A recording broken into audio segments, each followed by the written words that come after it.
အေယော်ဒီတိုင်းဗိုလ်ကလေးမျိုးနယ်တွေကမိမလာကျွန်းကြီးမှာလူတွေမချနိုင်တော့တဲ့ဖျားတဆူရှိနေပါတယ်။အဲ့ဒီဖျားကိုလူတွေကမြောက်တရဖျားလို့ခေါ်ကြတယ်။နမီကထူးဆန်းသလိုအဲ့ဒီစီဒီအကြောင်းဒေသခံတွေရဲ့ပြန်လည်ပြောပြချက်များကလည်းစက်သိန်းထစရာဖြစ်နေပြန်ပါတယ်။ဆက်ဒေသခံတွေဟာထင်းခုတ်ဖို့ငါးရှာဖို့မိမလာကျွန်းကြီးကိုတွားရောက်ရတာဖြစ်ပါတယ်။အဲ့ဒီကျွန်းကြီးပေါ်မှာတွားရင်သူတို့တွေဟာမျက်စိလေလာကြတယ်။သူတို့လမ်းတွေကိုလည်းမသိတော့ဘူး။အရင်လာခဲ့တဲ့လမ်းတွေကိုလည်းမမှတ်မိတော့ဘူး။တောလယ်မှာလဲနေရင်ပင်ပန်းပြီးအားရင်တွေကုန်ခန်းလာကြတယ်။အဲ့ဒီအချိန်မှာဝဝေးကနေတိတ်တိတ်လေးရှိနေတဲ့ဘုံကြီးเจ้าတစ်ကြောင်းကိုတွေ့လိုက်ရပါတယ်။ဘုံကြီးเจ้าဟာတည့်ရိပ်ဝါးရိပ်တွေနဲ့အုံမိုင်းနေတယ်။တစ်ချိန်တည်းမှာတခုခုမမြင်နိုင်တဲ့အားရင်တစ်ခုကကာကွယ်ထားသလိုတိတ်ဆိတ်နေပြန်တယ်။เจ้าမော်ကိုတက်ကြည့်ရမှာတော့အဲ့ဒီထဲမှာဘုံကြီးတစ်ပါးရှိနေပါတယ်။သူတို့ကိုမြင်တာနဲ့ဘာမှမမေးပဲဆရာတော်ကမပြောကြီးတစ်လုံးစီစွန့်ပေးတယ်။စားပါအားပြေသွားလိမ့်မယ်လို့လည်းမိန့်ပါတယ်။ထူးဆန်းတာကအရန်ပင်ပန်းနေတဲ့သူတို့တွေဟာမပြောသည်စားပြီးတိတ်မကြခင်မှာပဲအားပြန်ပြေးလာကြတယ်။အဲ့ဒီနောက်ဆရာတော်ကဖျားဘူးသွားလိုက်ပါဆိုပြီးမိန့်တယ်။သူတို့ဖျားစီကိုသွားကြတယ်အဲ့ဒီမှာကြောက်နဲ့ထုလုပ်ထားတဲ့မဲရုပ်တွေကိုလည်းတွေ့လိုက်ရတယ်။တစ်ကောင်နှစ်ကောင်သုံးကောင်သူတို့ရေတွက်ကြတယ်ပထမတစ်ခါ69ကောင်မဟုတ်ဘူး100ဖြစ်ရမယ်ဆိုပြီးထပ်ရေတွက်ကြတယ်ဒုတိယတစ်ခါ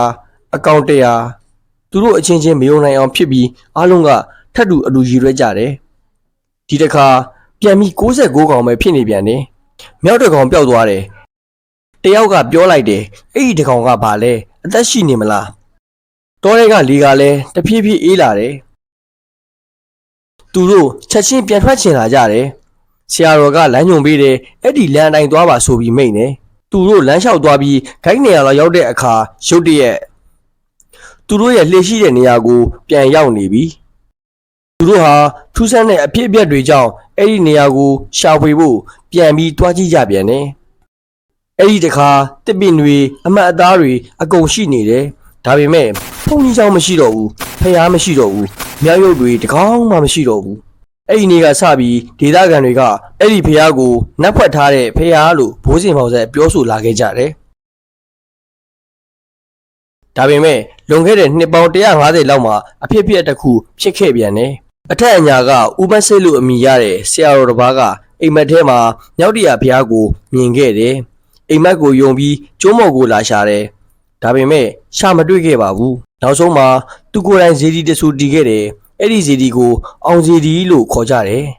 ဇေဒီငယ်လေးဟာ1948ခုနှစ်နောက်ပိုင်းမှာတော့ပြိုကျပျက်စီးခဲ့ပြီးအုပ်ပုံအဖြစ်သာကျန်ရစ်ခဲ့ပါတယ်1955 1956ခုနှစ်လောက်မှာတော့ဝင်းကြီးချုပ်ဦးနုကပြိုကျပျက်စီးခဲ့တဲ့ဇေဒီငယ်လေးကိုပြန်လည်တိဆောက်စီခဲ့ပါတယ်အဲ့ဒီဇေဒီကညံတော်အမြင့်18တောင်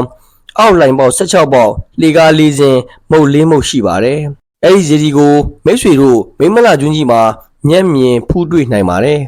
ဒါပေမဲ့တကယ်ပျောက်နေတဲ့မူလဖျားကဘယ်မှာလဲမြောက်တကောင်ကရောဘာလို့ပျောက်နေတာလဲတွေ့ခဲ့တဲ့ဘုန်းကြီးเจ้าနဲ့ဘုန်းကြီးဆိုတာကရောဘာတွေလဲအတွေးများစွာနဲ့ကြံနေစေဖြစ်ပါတယ်ဖော်ပြခဲ့တဲ့မြောက်တရာဇီဒီရောနဲ့ပတ်သက်ပြီးမိတ်ဆွေတို့အနေနဲ့ဘယ်လိုထင်ပါသလဲပျောက်ဆုံးနေတဲ့မြောက်တရာဇီဒီဘုန်းကြီးเจ้าနဲ့ဒဏ္ဍာရီဆန်ဆန်အကြောင်းတွေကရောတကယ်ရောရှိခဲ့တာလားမိတ်ဆွေတို့ရဲ့ထင်မြင်ချက်ကို comment မှာမှတ်ချက်လေးရေးသွားနိုင်ပါတယ်